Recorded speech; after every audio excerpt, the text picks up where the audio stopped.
சிலர் கடனை வாங்கிவிட்டு நாளை நாளை தருகிறேன் என்று 10 வருடங்கள் 15 வருடங்கள் ஒவ்வொரு நாளையும் கழித்துக் கொண்டே இருப்பார்கள். ஆனால் அவர்களுடைய வளமையான செயல்பாடுகள் அத்தனையும் சிறப்பாக நடந்து கொண்டே இருக்கும். பள்ளிக்கு ரமலான்ல சகர் சாப்பாடு செய்வாரு, இஃப்தார் கொடுப்பாரு, ஆனால் வாங்கிய கடனை கேட்டா கொடுக்க மாட்டார். இந்த கஞ்சியும் இஃப்தாரும் நாளை முகத்திலே தூக்கி எறியப்படும். ஒரு அடியான் தலை துண்டாக வெட்டப்பட்டு அல்லாஹ்வினுடைய பாதையிலே ஷஹீதாகும் போது அவனுடைய ஒரு சொட்டு ரத்தம் பூமியிலே விழுவதற்கு முன்பதாக முன்பின் செய்த அத்தனை பாவங்களும் மன்னிக்கப்படும். ஆனால் அல்லாஹ்வின் தூதர் ஸல்லல்லாஹு அலைஹி வஸல்லம் சொன்னார்கள், இல்லத்தைன, கடனை தவிர. எதை? கடனை தவிர.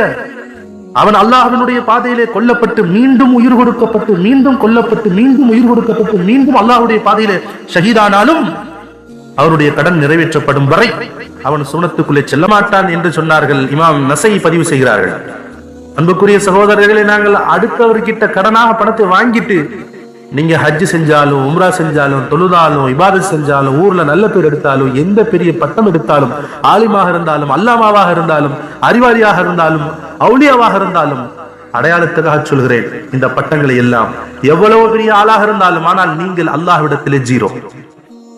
அன்புக்குரியவர்களே, கடன் என்பது அது அடியார்களுக்கு செய்யக்கூடிய மிகப்பெரிய கடமை.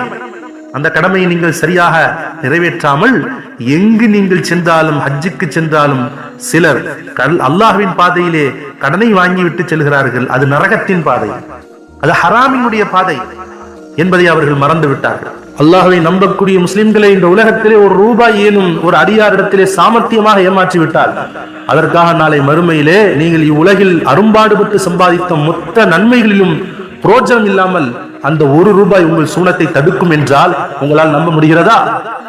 அதுதான் நிஜம், அதுதான் உண்மை.